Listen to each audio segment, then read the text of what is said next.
तो भाई लोगों, आज हम पढ़ने वाले हैं क्लास 10 हिस्ट्री का चैप्टर नंबर 1, जिसका नाम है the rise of nationalism in Europe. Animation की मदद से इस पूरे चैप्टर को समझेंगे, जिससे आपको ये चैप्टर एकदम मक्खन लगेगा।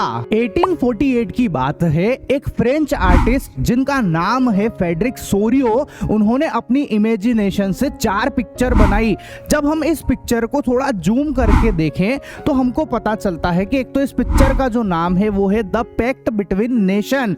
इसमें ये जो फ्रेडरिक सोरियो है, ये एक रिपब्लिक वर्ड और डेमोक्रेटिक वर्ड की कल्पना कर रहे हैं। इस पिक्चर के अंदर ये जो मूर्ति दिख रही है, इसका नाम है स्टैचू ऑफ लिबर्टी। और इस मूर्ति के अंदर आप देखो, ये है टॉर्च, है ना। और यहाँ पर आप देखोगे तो ये नजर आएगा हमको मेन राइट चार्टर, मतलब मानव अधिकारों का चार्ट है बच्चों। उसके बाद आप देखो, ये है राजा महाराजाओं के मुकुट हो गए, कपड़े हो गए, उन सबका कचरा यहाँ पर बिखरा पड़ा हुआ है, जिसको बोलते हैं broken vest of monarchy. Picture में आर्टिस्ट ये बता रहा है कि ये जो लोग दिख रहे हैं लाइन में, ये राजा महाराजाओं के शासन को ध्वस्त करते जा रहे हैं और स्टैचू ऑफ लिबर्टी मतलब आजादी की तरफ बढ़ते जा रहे हैं। ये सब देखकर इनके गॉड जीसस और ईसा मसीह ऊपर से आशीर्वाद दे रहे हैं।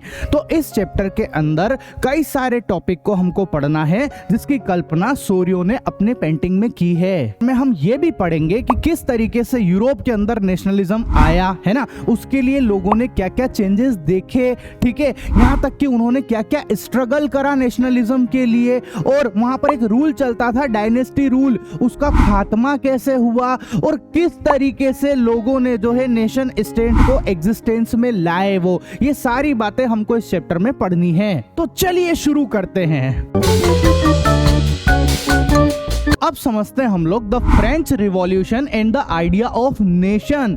तो देखो बच्चों, 1789 के अंदर फ्रेंच रिवॉल्यूशन जब हो रहा था तो उसका इम्पैक्ट जो है वो पूरे यूरोप के ऊपर पड़ा। 1789 से पहले जब यूरोप के अंदर फ्रेंच रिवॉल्यूशन नहीं हुआ था, उस समय वहां पर राजाओं महाराजाओं का राज था और वो राजा महाराजा सिर्फ अपनी चलाते थे, वो वहां की जनता की बिल्कुल भी नहीं सुनते थे। और वहां का नियम ये था कि राजा का बेटा ही राजा बनेगा। इससे वहां की जनता बहुत ज्यादा परेशान हो गई थी। लेकिन जब फ्रांस में रेवोल्यूशन हुआ तो वहां पर पॉलिटिकल और कॉन्स्टिट्यूशनल चेंजेस देखने को मिले। तो क्या क्या चेंज देखने को मिले समझते हैं, है ना। सबसे पहला चेंज था power transfer from monarchy to common citizen. मतलब कि फ्रांस के अंदर पहले राज चलता था राजा महाराजाओं का, उनकी पावर थी, जो कि चली गई किसके पास, सिटीजन के पास में, है ना। ये पहला चेंज था। दूसरा चेंज था कि वहां का जो झंडा था वो पहले कुछ इस तरीके का था और बाद में इस झंडे को बदल के 3 रंग के झंडे में कन्वर्ट कर दिया गया था, ठीक है। उसके बाद तीसरा जो चेंज था वो ये था कि वहां पर फ्रेंच लैंग्वेज को एक नेशनल लैंग्वेज डिक्लेयर कर दिया गया था बच्चों। चौथा चेंजेस जो था वो ये था कि वहां पर जो है एक नेशनल एंथम प्रोड्यूस किया गया था, अलग ही नया बनाया गया था, है ना। तो चेंज ये था कि वहां पर कॉमन लोगों ने स्टेट जनरल को इलेक्ट कर दिया और उसका नाम बदलकर नेशनल असेंबली रख दिया। 6 चेंजेस ये था कि फ्रांस के लोगों को जो इंटरनेशनल कस्टम ड्यूटी पे करनी पड़ती थी, मतलब कि सामान को इधर से उधर ले जाने के लिए जो टैक्स पे करना पड़ता था, उसको उन्होंने हटा दिया। इसके अलावा जो फ्रेंच आर्मी थी, उन्होंने वहां के लोगों के बीच में नेशनलिज्म की भावनाओं को पूरे देश में, पूरे यूरोप में फैलाना शुरू कर दिया। मतलब कि उनके बीच में देशभक्ति की भावनाओं को फैलाना शुरू कर दिया। इन्होंने कहा कि भाई, जब हम लोग मोनार्की को हटाकर डेमोक्रेसी ला सकते हैं तो फिर आप लोग क्यों नहीं। इस बात का उन्होंने पूरे देश में ढिंडोरा पीटना चालू कर दिया। सब कुछ सही चल रहा था, फ्रांस से मोनार्की सिस्टम हट गया था और डेमोक्रेसी आ गई थी और लोग खुशी खुशी रह रहे थे। लेकिन 1799 में एक ऐसे व्यक्ति की एंट्री होती है जिसका नाम था नेपोलियन बोनापार्ट। ये फ्रांस से डेमोक्रेसी को हटा देता है और सारी पावर अपने हाथ में ले लेता है। अब इन भाई साहब ने कुछ चेंजेस कर दिए थे। इनके चेंजेस को सिविल कोड ऑफ 1804 भी बोलते हैं या फिर इनको नेपोलियन कोड भी कहा जाता है। सबसे पहला चेंज जो इन्होंने किया वो किया एस्टेब्लिश इक्वालिटी बिफोर लॉ। मतलब कि पहले क्या होता था कि पहले वहां पर जो चर्च के लोग थे, जो नोबल्स थे, उनको सुपीरियर माना जाता था, उनको सुपीरियरिटी और प्रिविलेजेस मिलते थे, और जो दूसरे लोग थे उनको कुछ नहीं मिलता था, है ना। तो नेपोलियन ने क्या किया कि ये सब फालतू चीजें हटाई और सबको जो है बराबर एक समानता का अधिकार, इक्वालिटी दे दी उन्होंने, है ना। मतलब कि ना कोई सुपीरियर होगा और ना ही कोई कमजोर होगा। दूसरा चेंज किया कि secure the right of property. मतलब कि अगर किसी व्यक्ति के पास में पैसा है तो वो व्यक्ति जो है वो प्रॉपर्टी खरीद सकता है और वो प्रॉपर्टी उसकी खुद की रहेगी, उससे कोई ये छीन नहीं सकता। तीसरा चेंज यह है कि उन्होंने एबोलिश्ड फ्यूडल सिस्टम। मतलब कि पहले क्या होता था कि जो फ्यूडल होते थे, फ्यूडल का मतलब होता है लैंडलॉर्ड, है ना, वो क्या करते थे, किसानों से, पीजेंट से काम करवाते थे और उनका सारा प्रॉफिट जो है वो खुद ही रख लेते थे। बेचारे किसानों को कुछ नहीं मिलता था। इस सिस्टम को नेपोलियन ने जो है वो खत्म कर दिया। चौथा चेंज था कि वहां पर जो है ट्रांसपोर्टेशन एंड कम्युनिकेशन सिस्टम को अच्छा कर दिया गया। मतलब कि नेपोलियन ने बहुत शानदार ट्रांसपोर्टेशन सिस्टम और बहुत जोरदार कम्युनिकेशन सिस्टम डेवलप कर दिया, जिसकी वजह से पूरे फ्रांस में अच्छा खासा डेवलपमेंट होना स्टार्ट हो गया। फिफ्थ चेंज था कि standardise weight and measure and common currency. मतलब कि वहां पर जो है वेट और मेजर, वजन और माप को स्टैंडर्डाइज कर दिया, एक जैसा कर दिया, और वहां पर जो है जहां अलग अलग जगह पे अलग अलग तरह की करेंसी चलती थी उन सब को हटाकर एक जैसी कॉमन करेंसी में कन्वर्ट कर दिया। था कि गिल्ड रिस्ट्रिक्शन वर रिमूव्ड। मतलब कि बिना किसी दिक्कत के जो ट्रेडर्स थे, जो व्यापारी थे, वो आसानी से व्यापार कर सकते थे। नेपोलियन के ये सारे चेंजेस लोगों को बहुत पसंद आए थे।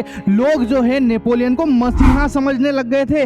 लोग सोचते थे कि ये नेपोलियन और इसकी आर्मी जहां पे भी जाती है ये मोनार्की सिस्टम का खात्मा भी कर देती है। लेकिन लोगों को क्या पता था कि जिसको वो मसीहा समझ रहा है असलियत में वो है विलन। कौन है? विलन है, विलन। अब वो विलन क्यों था समझना है ना, उसके ड्रॉबैक क्या क्या थे वो देखो।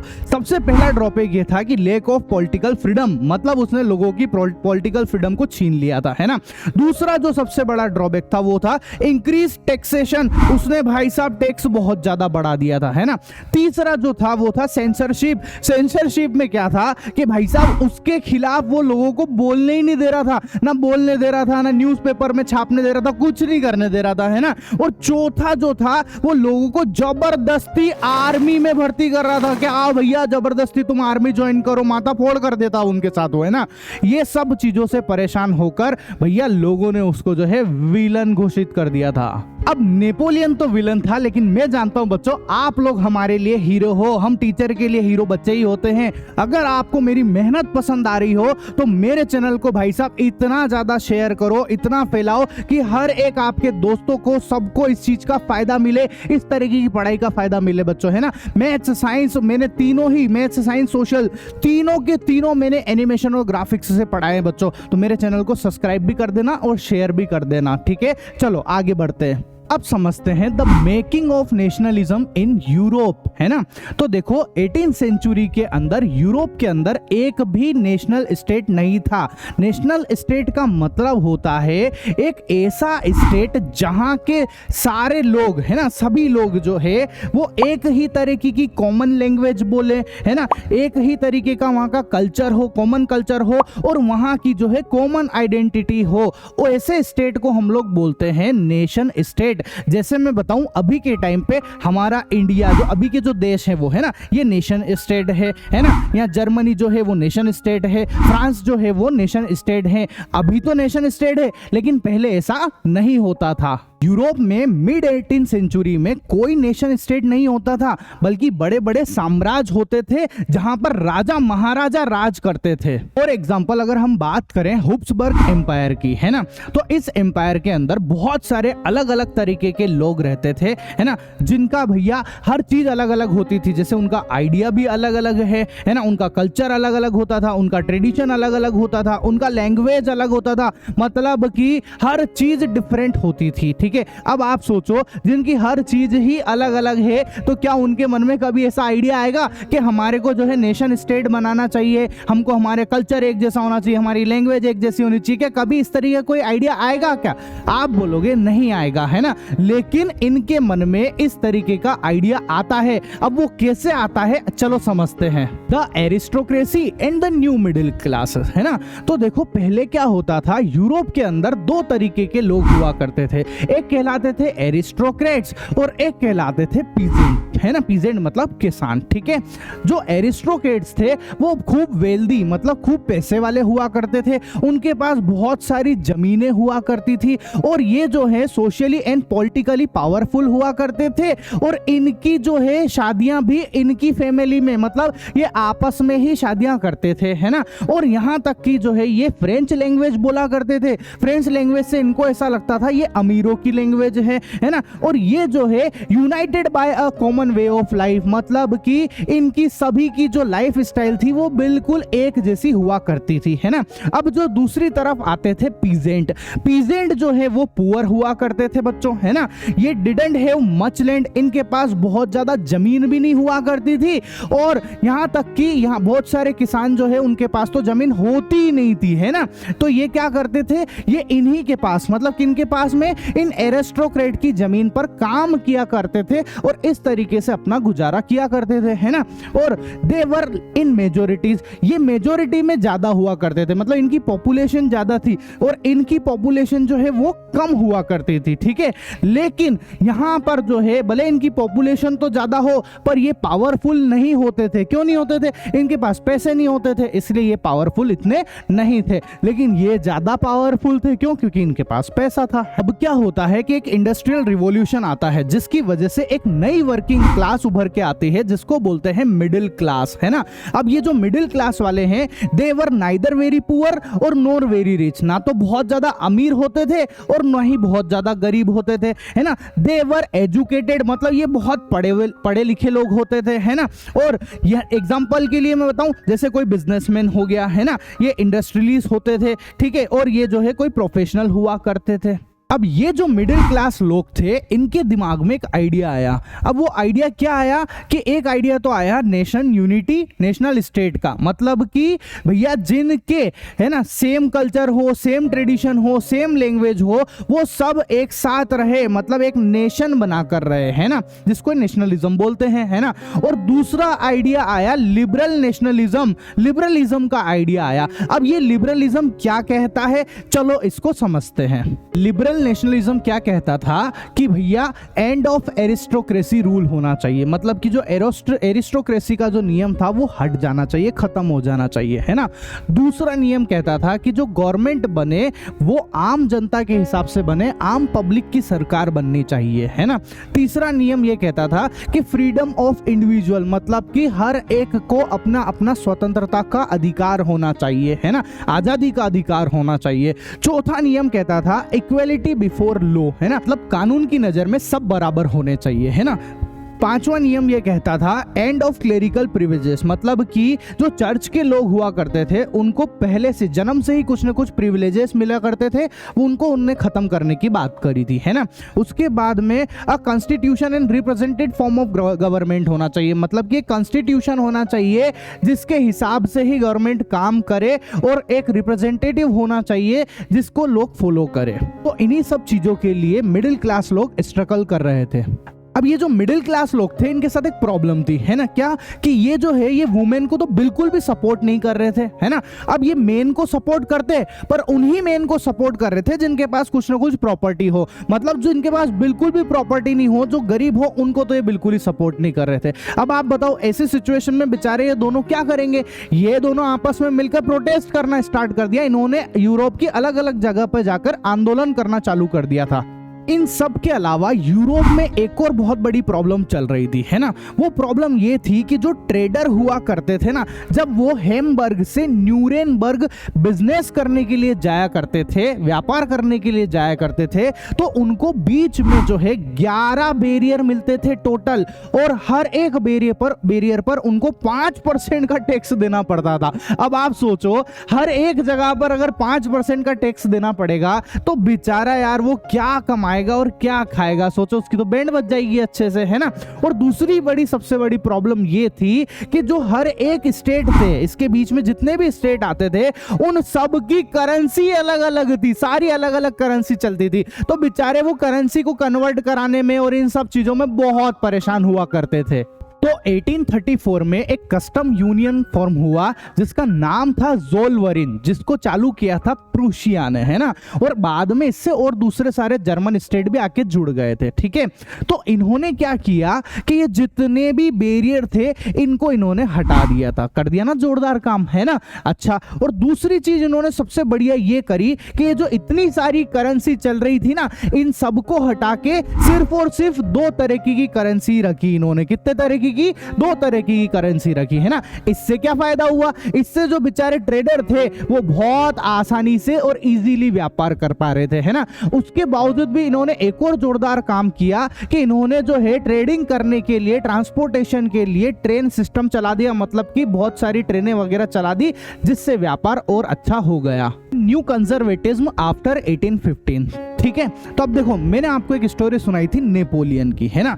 हमको पता है कि जो नेपोलियन था उसने 1799 से 1815 तक जो है उसने रूल किया था, है ना। अब 1815 के बाद ऐसा क्या हुआ कि भैया इसका रूल खत्म हो गया।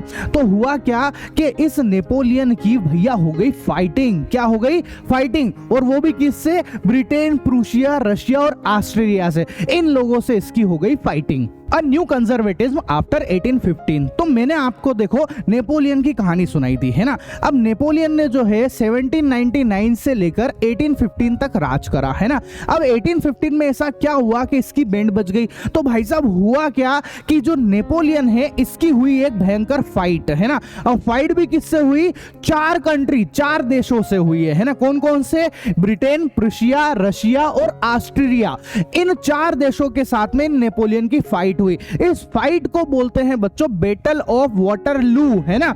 अब इस फाइट में जो है नेपोलियन भाई साहब हार गए थे, है ना। अब इनके हारने की वजह से पूरी की पूरी पावर जो है वो किसके पास चली गई? इन लोगों के पास में चली गई थी बच्चों, है ना। अब ये जो लोग थे ये थे कंजर्वेटिव लोग, मतलब कि ये नहीं चाहते थे कि सोसाइटी में कुछ चेंजेस हो, कुछ बदलाव आए, है ना। बल्कि ये तो ये चाहते थे कि जो पुराना वाला मोनार्की सिस्टम है वो वापस से आ जाए, ठीक है। इसलिए ये लोग जो है कंजर्वेटिज्म को वापस से लेके आए। मतलब नेपोलियन ने जो जो भी बदलाव करे थे इन्होंने उन सारे बदलावों को वापस से चेंज कर दिया, फिर से बदल दिया था। मतलब कि इन्होंने क्या किया, है ना, इन्होंने जो है मोनार्की सिस्टम को ये वापस से लेके आ गए, ठीक है। इन लोगों ने जो है चर्च वाले लोगों की जो पावर हटाई थी उसने, है ना, इन्होंने उनको वापस से पावर दे दी, है ना। इसके बाद में इन्होंने सोशल हायरार्की रिस्टोर कर दी। कहने का मतलब यह है कि इन्होंने अपर क्लास, लोअर क्लास, अमीर गरीब वो सारे सिस्टम वापस से कर दिए, है ना। और यहां तक कि इन्होंने जो है ऑटोक्रेटिक रूल को भी वापस से रिस्टेब्लिश कर दिया। और देखो आप यहां पर एडॉप्टेड द सेंसरशिप, मतलब इन लोगों ने भैया ऐसा कानून बनाया कि कोई इनके खिलाफ जो है बोल नहीं सकता, लिख नहीं सकता, कोई कुछ भी नहीं कर सकता है बच्चों। मतलब आप सोचो कि अगर किसी को लिखने के लिए, पढ़ने की, ये सारी अगर उससे आजादी ही छीन ली जाए तो बेचारे उन सब लोगों की तो बैंड बजेगी कि नहीं बजेगी? बजेगी ना। अच्छा, अब मेरे को पढ़ाई लिखाई से याद आया, मेरे को पता है कि आप में से काफी सारे बच्चे जो इंग्लिश मीडियम में पढ़ते हैं, है ना, उनको नोट्स की भी जरूरत होती है। और उनकी एक सबसे बड़ी समस्या ये है कि भले वो इंग्लिश मीडियम में पढ़ रहे हो पर उनको बहुत सारी लैंग्वेज प्रॉब्लम आती है, ठीक है। तो मैंने बच्चों आप लोगों के लिए तैयार करे हैं ये बहुत सारे शानदार नोट्स, साइंस के भी और मैथ्स के भी और सोशल साइंस के भी, है ना। इन नोट्स की खासियत ये है कि आप देखो इसमें एक तरफ इंग्लिश लिखी हुई है और एक तरफ हिंदी लिखी हुई है। मैं आपके पास में लाके दिखाता हूं, आप ध्यान से देखो इसको, ठीक है। ऐसा इन नोट्स से ये फायदा होता है कि जब अपन इधर वाला हिस्सा पढ़ते हैं अपने इंग्लिश का, अगर अपने को कोई सी चीज समझ में नहीं आती है तो बगल में अगर हिंदी लिखी हुई है तो उससे अपने बात तो समझ में आ जाती है कि नहीं, तो बहुत ज्यादा फायदा मिलता है बच्चों, ठीक है। तो अगर आपको ये नोट्स चाहिए तो आप मेरे को जो है मेरे व्हाट्सएप नंबर पे कांटेक्ट कर लेना बच्चों, ठीक है। ये लिंक जो है आपको, मेरे नोट्स की लिंक जो है, मेरी एप्लीकेशन की लिंक आपको डिस्क्रिप्शन में भी मिल जाएगी। अब 1850 के अंदर ही इन चारों स्टेट ने एक ट्रीटी साइन करी, है ना। इस ट्रीटी साइन का नाम था ट्रीटी ऑफ वियना, जो कि 1815 में ही थी। और इस ट्रीटी को होस्ट कर रहे थे ड्यूक मेटरनिच, ठीक है। अब क्या था इस ट्रीटी में, चलो समझते हैं। तो सबसे पहली बात ये थी कि Bourbon dynasty war restored in French, है ना। तो जो बॉर्बन डायनेस्टी हुआ करती थी उसको ये वापस से उन्होंने रिस्टोर्ड करा, ठीक है। दूसरा नंबर होता था a series of state were set up on the boundaries of France, है ना। देखो ये जो फ्रांस है ना, इसकी जो बाउंड्रीज है उसके चारों तरफ जो है बहुत सारे स्टेट के जो एक सीरीज बना दी गई, बहुत सारे स्टेट बना दिए गए, जिससे क्या होता है कि फ्रांस जो है उसका वो आगे और ज्यादा एक्सपांशन नहीं हो पाए, इसलिए ऐसा किया गया था, ठीक है। फिर तीसरे नंबर पर आता है Prussia was given important new territories on it's western frontiers. Prussia को भी कुछ इंपॉर्टेंट टेरिटरीज दे दी गई थी, है ना। उसके बाद जो है Austria got control over north Italy, Austria को जो है नॉर्थ इटली के ऊपर कंट्रोल दिया गया था, है ना। और जो रशिया गोट पोलैंड, रशिया को कौन मिल गया था, पोलैंड मिल गया, है ना। और confederation of 39 state which had been set up by Napoleon was left untouched. और कुछ 39 स्टेट जो थी, जो कि जिसको जो है नेपोलियन ने भैया उसको राज करा था, नेपोलियन ने जिसके ऊपर, उसको नहीं छुआ, उसको हाथ नहीं लगाया। ट्रीटी ऑफ वेना के बाद में यूरोप के अंदर जो है पूरी तरीके से मोनार्की आ चुकी थी और सारी की सारी पावर जो है इन लोगों को मिल चुकी थी। अब आते हैं द रिवॉल्यूशनरी, है ना। जो रिवॉल्यूशनरी जो लोग थे, मतलब बहुत सारे लिबरल लोग जो थे, वो इस कंजर्वेटिव से खुश में नहीं थे, है ना। तो उन्होंने क्या करा कि 1815 के बाद में, है ना, उन्होंने क्या करा, वो अंडरग्राउंड होना चालू कर दिया और कुछ सीक्रेट ग्रुप, मतलब पता नहीं लगने देते थे और चोरी छुपे कुछ ना कुछ ग्रुप बना लेते थे, है ना। और ये चाहते थे कि कैसे भी कर कुरा के भैया यहाँ हमारे देश से जो है मोनार्की हट जाए, है ना, ऑटोक्रेटी जो है वो खत्म हो जाए, और ये जो है कैसे भी करके जो है फ्रीडम चाहते थे बस। अब ऐसे ही एक रिवॉल्यूशनरी थे जिनका नाम था गोसिपी मजीन, है ना। अब ये जो गोसिपी मजीन थे, है ना, इनका जन्म जो है वो जिनोवा में हुआ था 1807 में, ठीक है। ये इटली के रहने वाले थे, है ना। और यहाँ पर ये member of the secret society of Carbonari, है ना, ये सीक्रेट सोसाइटी थी कार्बोनरी, उसके मेंबर भी थे, ठीक है। और इन्होंने खुद ने जो है 2 सीक्रेट सोसाइटी बनाई थी, है ना। एक का नाम था यहाँ पर यंग इटली इन मर्सली और दूसरे का नाम था यंग यूरोप इन बर्न। ये इटली के थे, इसलिए ये चाहते थे कि इटली जो है वहां पर एक नेशन स्टेट बने, है ना। और इन्हें देखकर बहुत सारे यूरोप के अंदर अलग अलग जगह पर सीक्रेट सोसाइटी बनना चालू हो गई थी। अब आप खुद ही सोचो, अगर इतनी सारी सीक्रेट सोसाइटीज बनेगी तो ऑब्वियस सी बात है रिवॉल्यूशन होगा और बहुत भयंकर तरीके से होगा। अब समझते हैं हम लोग द एज ऑफ रिवॉल्यूशन। ये जो रिवॉल्यूशन है ये 1830 से लेकर 1848 के बीच में हुआ था।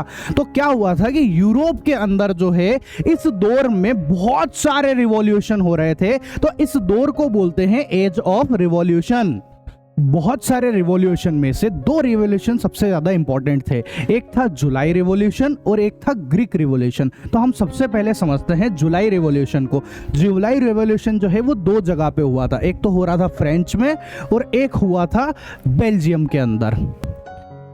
फ्रांस के अंदर जो बर्बन किंग था उसको हटा दिया गया था। कहने का मतलब यह है कि वहां पर जो बर्बन डायनेस्टी थी उसको हटा दिया गया था और साथ में कॉन्स्टिट्यूशनल मोनार्की सेटअप की गई थी। मतलब कि मोनार्की तो रहेगी पर उसमें काम जो है वो कॉन्स्टिट्यूशन के साथ में किया जाएगा, ठीक है। और एक और चीज वहां पर हुई थी कि वहां का हेड जो है वो लुइस फिलिप को बना दिया गया था। अब हम समझते हैं बेल्जियम में रिवॉल्यूशन को, ठीक है। तो पहले क्या था कि ये जो बेल्जियम है ना, ये यूनाइटेड किंगडम ऑफ नीदरलैंड का पार्ट था, ठीक है। लेकिन वहां के लोगों को चाहिए थी आजादी, है ना, इसलिए उन्होंने क्या किया, यहाँ पर रिवॉल्यूशन किया और रिवॉल्यूशन के कारण जो है यहाँ के लोगों को, मतलब बेल्जियम को जो है भैया अलग कर दिया गया था, है ना, मतलब उनको आजादी मिल गई थी। अब समझते हैं ग्रीक रिवॉल्यूशन को, ठीक है। तो जो ग्रीक है वो भैया ऑटोमन अंपायर के कंट्रोल में आया करता था, ठीक है। मतलब ग्रीक पे किसका राज था, ऑटोमन अंपायर का, ठीक है। अब ग्रीक के लोग भी चाहते थे कि हमको भी फ्रीडम मिले, हमको भी भैया कैसे भी करके जो है यहाँ पर फ्रीडम मिल जाए और हमारा भी जो ग्रीक है वो एक नेशन स्टेट बन जाए। इसके लिए उन्होंने जो है स्ट्रगल करना चालू कर दिया, ठीक है। मतलब उन्होंने रिवॉल्यूशन स्टार्ट कर दिया। लेकिन ग्रीक के जो लोग थे वो इतने ज्यादा पावरफुल नहीं थे कि वो अपने आप को अकेले ही आजाद कर पाए, है ना। इसलिए उनको मदद की जरूरत थी, तो उनकी मदद की भैया वेस्ट यूरोपियन कंट्री ने, है ना। और साथ में जैसे कुछ आर्टिस्ट होते थे, पेंटर होते थे या पोएम लिखने वाले होते थे, है ना, इन लोगों ने भी जो है मिलकर नेशनलिज्म फैलाया, जिसकी वजह से जो है इस ग्रीक को आजादी मिली। ठीक है, तो हुआ क्या, फाइनली इन सब लोगों की मेहनत के बाद में 1832 को जो है एक ट्रीटी साइन हुई, मतलब संधि हुई, जिसमें ग्रीक को आजाद कर दिया गया। अब समझते हैं हम लोग the romantic imagination and the national feelings. ठीक है, तो दोस्तों आपको क्या लगता है कि लोगों के अंदर जो नेशनलिज्म की फीलिंग है, मतलब देशभक्ति की भावना है, वो सिर्फ और सिर्फ वॉर से, मतलब लड़ाई झगड़े से, या टेरिस्टिलियर एक्सपेंशन मतलब कि जगहों को घेरने से आई है? ऐसा बिल्कुल नहीं था, है ना। इसके अलावा भी एक और चीज थी जिसको बोलते हैं हम लोग कल्चर, है ना। लोगों को जो है देशभक्ति की भावना उसके कल्चर से भी आती है ना। इसी चीज की वजह से एक नए शब्द का नाम पड़ा जिसको बोलते हैं रोमांटिसिज्म। रोमांटिसिज्म का मतलब होता है a cultural movement to develop a particular form of national sentiments, मतलब कि वो सारे कल्चरल प्रोग्राम जिसकी वजह से लोगों के अंदर देश के प्रति प्यार जागरूक हो जाए, उन सब को बोलते हैं हम लोग रोमांटिसिज्म। ठीक है, तो अब इसके लिए क्या हुआ कि कुछ लोग आए जिन्होंने जो है यहाँ पर, है ना, कुछ पेंटिंग्स बनाई जिसकी वजह से जो है लोगों के अंदर देश के प्रति प्यार जाग जाए, है ना। यहाँ तक कि उन्होंने जो है कुछ पोइट्री लिखी, कविताएं लिखी देश के प्रति, है ना। और यहाँ तक कि उन्होंने कुछ स्टोरियां बनाई, कुछ कहानियां बनाई और कुछ म्यूजिक बनाया, जिसकी वजह से देश के प्रति लोगों में प्रेम बढ़े। ऐसे ही एक जर्मन फिलोसोफर थे जिनका नाम था जॉन गोटफ्राइड, है ना। इन्होंने कहा कि भैया अगर आपको देश का कल्चर देखना है तो वो आपको राजा महाराजाओं के महलों में नहीं मिलेगा, उसके लिए तो आपको लोगों के बीच में जाना पड़ेगा, वहीं पर आपको लोगों का कल्चर देखने को मिलेगा, कॉमन पीपल के बीच में जाना पड़ेगा, है ना। और दूसरी बात इन्होंने बताई कि असलियत में जो हमारा कल्चर है वही हमारे देश की आत्मा होती है। अब हमको एक स्टोरी सुननी है जो कि पोलैंड की स्टोरी है, जिससे हम और अच्छे से समझ सके कि रोमांटिसिज्म क्या है। अब ये जो पोलैंड है वो रशिया के कंट्रोल में था, है ना। अब पोलैंड के अंदर क्या होता था कि जो पोलैंड के लोग थे, है ना, वो पोलिश लैंग्वेज बोला करते थे, ठीक है। लेकिन रशिया के लोगों ने क्या किया, इस पोलिश लैंग्वेज को हटा दिया गया, है ना, और जबरदस्ती जो है रशियन लैंग्वेज यहाँ पर इंप्लीमेंट कर दी गई थी, ठीक है। मतलब कि इनकी किताबों में, इनके गाने में, बहुत सारी जगह पर जो है पोलिश लैंग्वेज को हटाया और उनकी लैंग्वेज, रशियन लैंग्वेज, उन्होंने जबरदस्ती इनके ऊपर थोप दी गई थी, ठीक है। अब उससे हुआ क्या कि कुछ पोलैंड के जो लोग थे, है ना, वहां के जो आर्मी हो गई या सैनिक हो गए या वहां के जो लोग थे वो नाराज हो गए और भाई साहब उन्होंने जो है रशिया के खिलाफ जो है धावा बोल दिया, है ना, कि भैया हम तो तुमसे लड़ेंगे, ठीक है।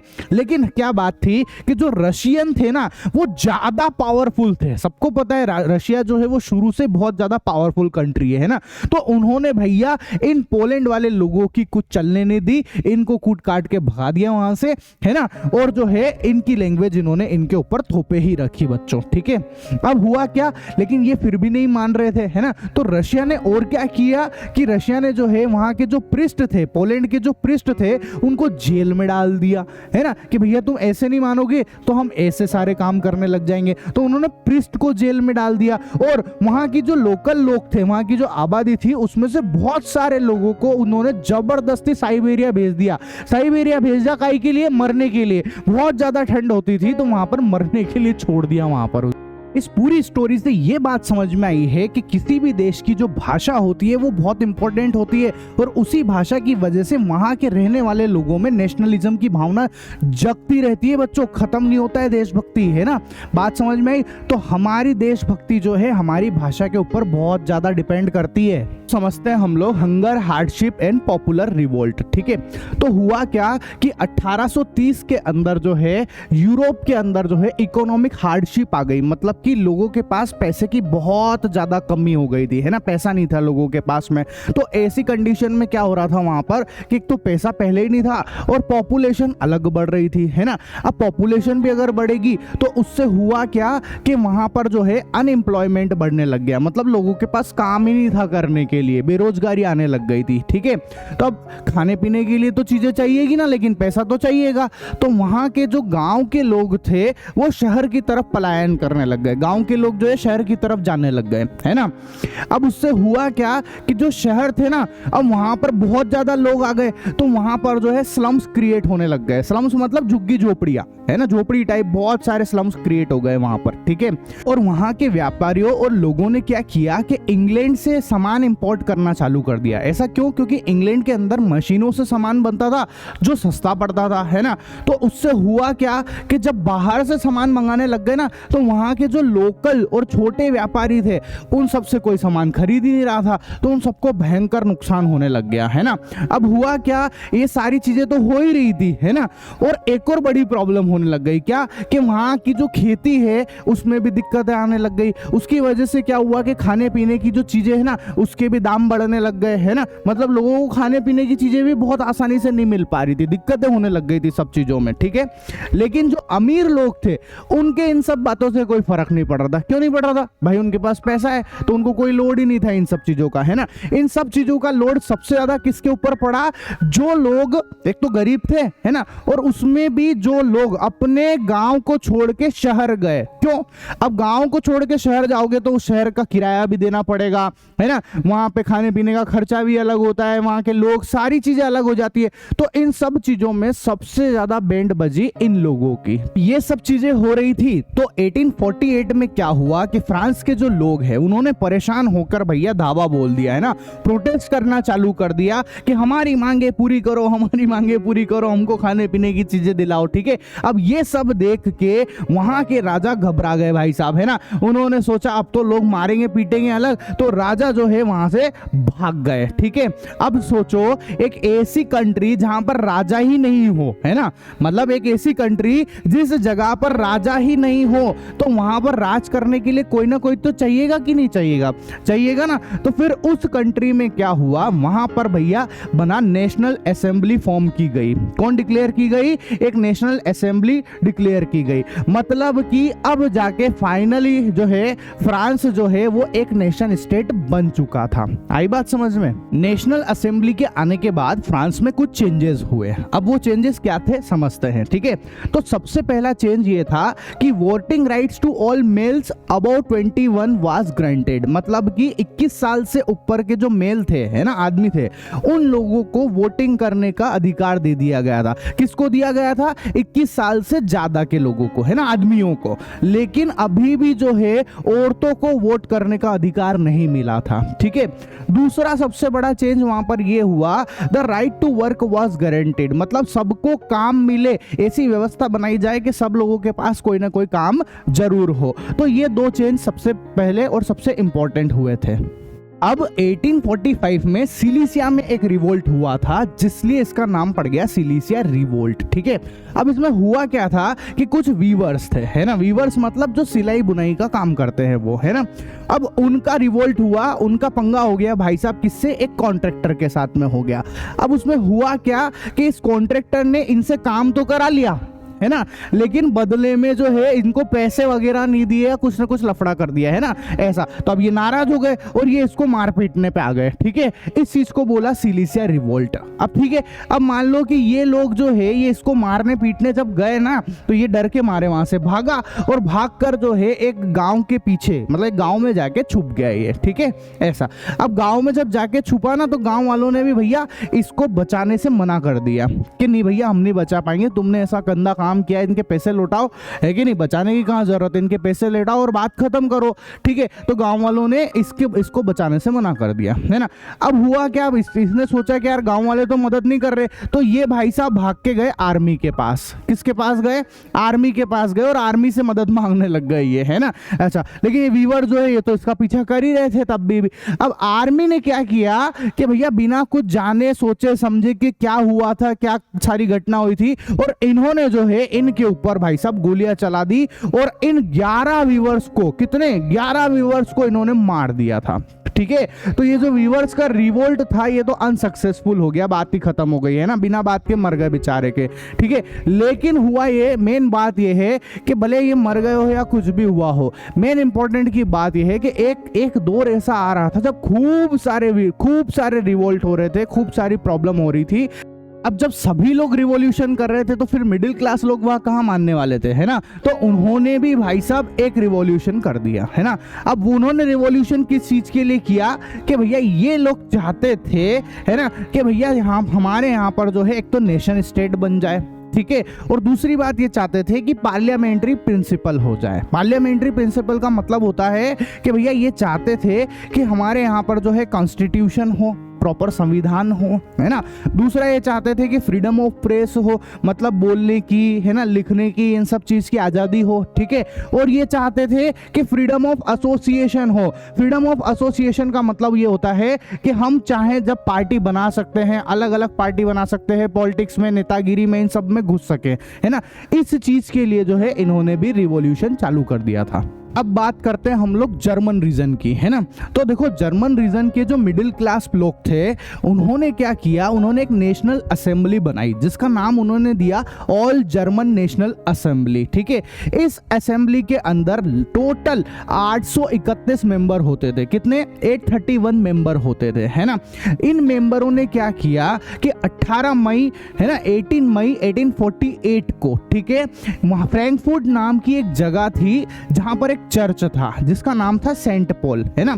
वहां पर ये 1800, ये जो 831 लोग हैं, ये सारे के सारे लोग जो है इसके अंदर जाके इकट्ठे हुए, है ना। और वहां पर इन्होंने काम करना चालू करा और एक कॉन्स्टिट्यूशन ड्राफ्ट किया, है ना, मतलब एक संविधान बनाया अपने हिसाब से। इन्होंने एक कॉन्स्टिट्यूशन बनाया वहां पर, ठीक है। मतलब कि इनके पास जगह तो होती नहीं थी, तो इसलिए इन्होंने क्या किया, उस चर्च को ही जो है इन्होंने एक तरीके से पार्लियामेंट बना लिया अपना, है ना। और वहां पर जो है ये काम कर रहे थे, ठीक है।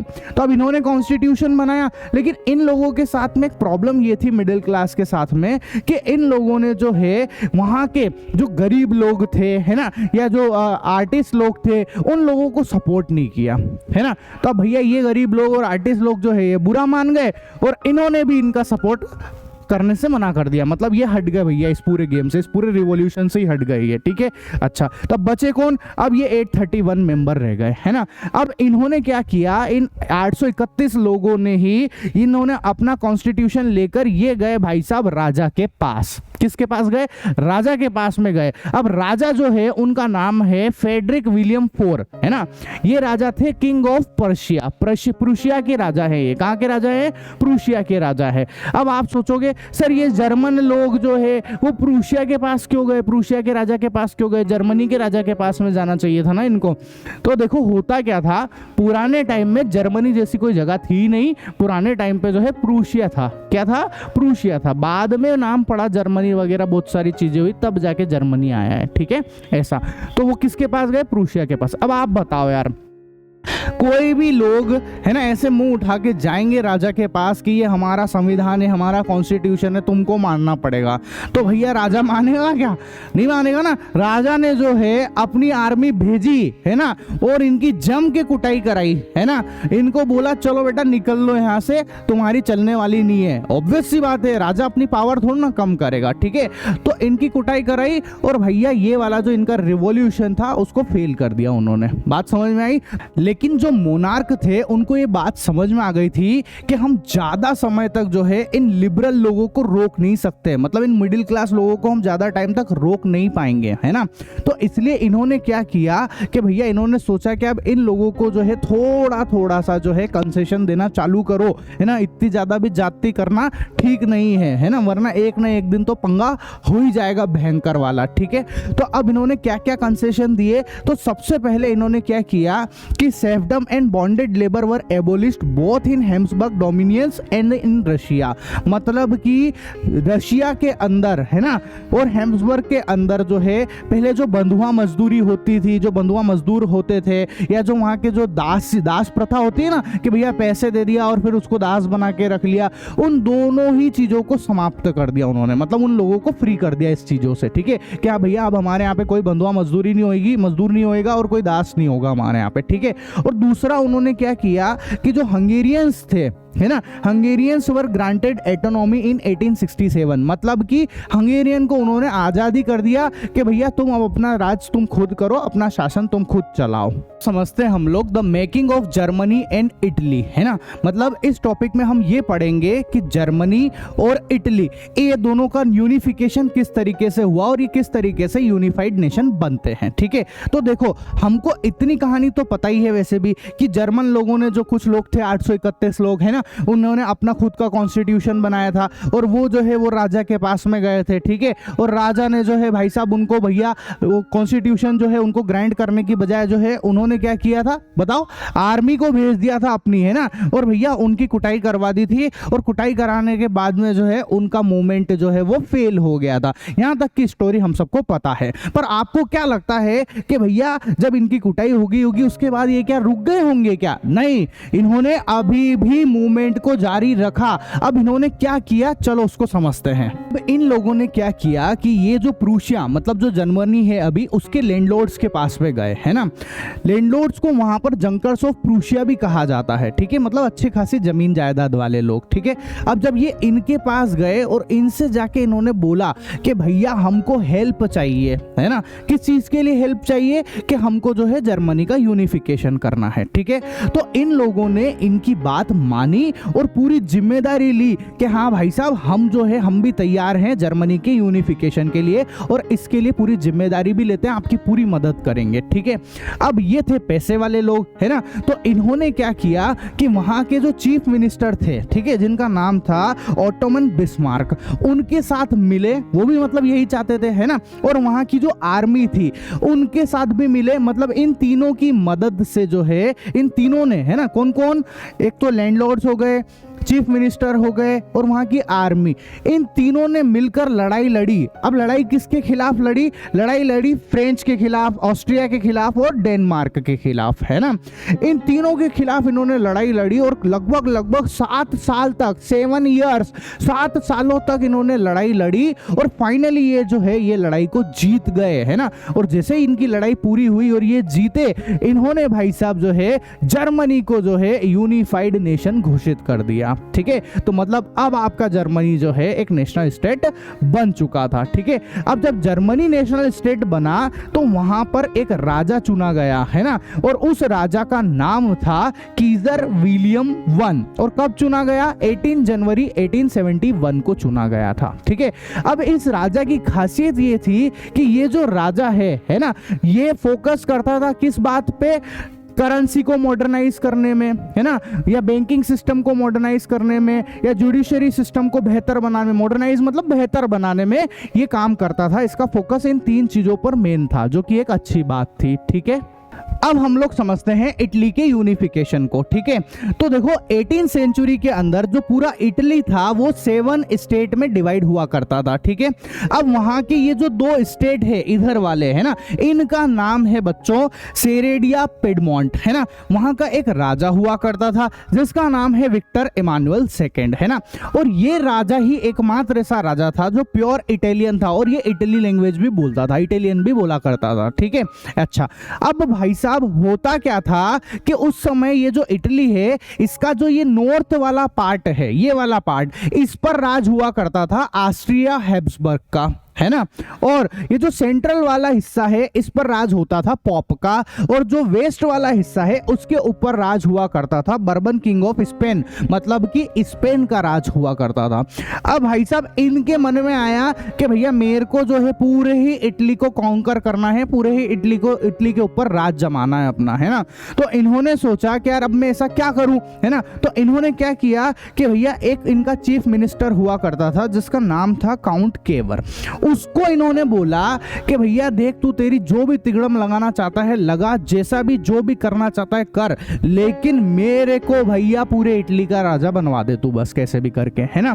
तो ये था चतुर खोपड़ी, है ना। इसने क्या जुगाड़ लगाया? इसने भैया जो है फ्रेंच के लोगों के साथ में मिलके, है ना, फ्रेंच के साथ में मिलके ऑस्ट्रिया को हरा दिया इनने, है ना। ऐसा ऑस्ट्रिया के ऊपर धावा बोला और ऑस्ट्रिया को जो है हरा दिया यहाँ से और उसको भगा दिया इसने, में, ठीक है। तो अपना नॉर्थ वाला रीजन जो है वो तो खाली हो गया। अब नॉर्थ वाले रीजन का मालिक कौन बन गया भाई साहब? हमारा विक्टर इमानुएल सेकंड बन गया, ठीक है। अच्छा, फिर क्या हुआ कि ये जो साउथ वाला रीजन है ना, ये जो स्पेन वाला रीजन है, इसको हराने के लिए इसने भैया किससे व्यवहार जमाया? इसने जमाया, इसका नाम है गिउसेप्पे गैरिबाल्डी, है ना। ये एक ऐसा आदमी था जिसके पास इसकी खुद की सेना थी, अच्छी खासी आर्मी हुआ करती थी इसकी, है ना। तो इसने जो है, इसने इनके साथ मिलके, इनकी मदद से जो है यहाँ से ये जो स्पेन है इसको भगा दिया यहाँ से, ठीक है, ऐसा। और ये कब की बात है? 1860 की बात है ना। उसको हराया और उसको भगा दिया यहाँ से, ठीक है। तो अब बताओ, यहाँ का राजा, इस जगह का राजा भी कौन बन गए? अब बन गए विक्टर इमानुएल, ठीक है। दो जगह का काम हो चुका। अब जो ये तीसरी जगह थी पॉप वाली, अब बेचारे जो पॉप लोग थे वो, उनके लिए किसी की जरूरत ही नहीं पड़ी बुलाने की, है ना। वो डर गए खुद से ही, और डर के मारे जो है वो खुद ही भैया इस सेंट्रल रीजन को छोड़ के भाग गए, ठीक है। तो अब बताओ, पूरे ही इटली का राजा कौन बन गया? पूरे ही इटली का राजा बन गया भाई साहब विक्टर इमानुएल। आई बात समझ में? अब जब पूरे ही इटली के ऊपर एक जैसा काम हो गया, पूरे इटली का एक ही राजा बन गया, तो यहां से इटली का यूनिफिकेशन हो गया बच्चों। क्लियर है? हम समझते हैं ब्रिटेन के यूनिफिकेशन को, ठीक है। तो देखो, जो ब्रिटेन का यूनिफिकेशन है वो कोई किसी आर्मी की वजह से या किसी रिवॉल्यूशन की वजह से, मतलब लड़ाई झगड़े या इन सब चीजों की वजह से वहां पर यूनिफिकेशन नहीं हुआ था। ब्रिटेन के यूनिफिकेशन की एक बहुत लंबी चौड़ी प्रोसेस थी, एक लॉन्ग प्रोसेस थी, उसकी मदद से ही ये यूनिफिकेशन हो पाया था, ठीक है। तो देखो यार, अब आप इस मैप को समझो, है ना। चलो पहले इसको मैं आपको बीच में लेके आता हूं, ठीक है। अब ध्यान से देखो आप इस मैप के अंदर, है ना। आपको इस मैप के अंदर नजर आ रहे हैं यहाँ पर 4 अलग अलग जगह, ठीक है। ये वाली जगह इंग्लैंड है ना। ये वाला पार्ट जो है ये वेल्स है, ये वाला स्कॉटलैंड है, और ये है हमारा आयरलैंड, है ना। अच्छा, हमारा मतलब आयरलैंड है, ठीक है। अब देखो, इंग्लैंड के अंदर जो है होते थे इंग्लिशमैन, है ना, मतलब कि इंग्लिश बोलते थे वहां पर, ठीक है। वेल के अंदर होते थे वेलिश, ठीक है। और स्कॉटलैंड के अंदर होते थे स्कॉटिश, और आयरलैंड के अंदर होते थे वो कहलाते थे आयरिश। क्लियर है? तो 1535 में जो है ये जो वेल्स था ना, ये इंग्लैंड का ही एक पार्ट हुआ करता था, ठीक है। और इस पूरे इंग्लैंड में जो है मोनार्क का राज था, मतलब मोनार्की हुआ करती थी, ठीक है। तो हुआ क्या कि जो 1688 के बाद में यहाँ पर मोनार्की तो रहती है, लेकिन जो यहाँ की पावर है वो इंग्लिश पार्लियामेंट के पास में चली जाती है ना। अब उससे क्या होता है कि जो इंग्लिश मैन थे, जो इंग्लैंड के लोग थे, वो सोचने लग गए कि यार अब अपनी टेरिटरीज को जो है फैलाया जाए, मतलब कि इसके आसपास के जो स्टेट है उसको भी अपने कब्जे में लिया जाए। तो सबसे पहले इस इंग्लैंड ने जो है इस स्कॉटलैंड को कब्जे में लेने की सोची, है ना। तो इसने क्या किया कि इस स्कॉटलैंड के पास में गया और उससे बढ़िया प्यारी प्यारी मीठी मीठी बातें करना चालू करी इसने, है ना। और उससे जो है उससे एक एक्ट ऑफ यूनियन, है ना, क्या साइन कराया उसने? एक एक्ट ऑफ यूनियन साइन करवा लिया इन दोनों के बीच में, है ना। मतलब कि ये दोनों अब आपस में मिल चुके थे, ये दोनों ही एक हो चुके थे, ठीक है। अब जब ये दोनों एक हो चुके हैं तो इनका पूरे का एक नाम रखा गया जिसको उन्होंने बोला the United kingdom of great Britain, ठीक है। अब हुआ क्या कि पहले तो ये दोनों आपस में मिल गए, सब कुछ हो गया, है ना। राज पूरा किसके हाथ में आ गया? लेकिन इंग्लैंड के हाथ में आ गया। और धीरे धीरे जो है इसने क्या किया, जो स्कॉटलैंड के जो लोग थे, है ना, उनकी कोई बातें नहीं मान रहे थे, वो उनकी भाषा से ही उनको वो कर दिया था कि भाषा भी नहीं बोलने दे रहे थे, मतलब उनको सप्रेस करना चालू कर दिया था, ठीक है। फिर इंग्लैंड ने जो है इस आयरलैंड को अपने कब्जे में लेने की कोशिश करी, ठीक है। अब उस समय क्या था कि आयरलैंड के अंदर जो है 2 तरीके के लोग होते थे, एक होते थे कैथोलिक्स और एक होते थे प्रोटेस्टेंट, है ना। कैथोलिक जो है वो मेजोरिटी में होते थे और प्रोटेस्टेंट जो है वो माइनॉरिटी में होते थे, मतलब ये ज्यादा होते थे, इनकी संख्या ज्यादा थी और ये कम हुआ करते थे, है ना। और इनके बीच में ही आपस में लड़ा लड़ी चलती रहती, आपस में ही लड़ते भिड़ते रहते थे, इनके बीच में थोड़ा ऐसा ही माहौल हुआ करता था, है ना। इस बात का फायदा उठाया इंग्लैंड ने, है ना।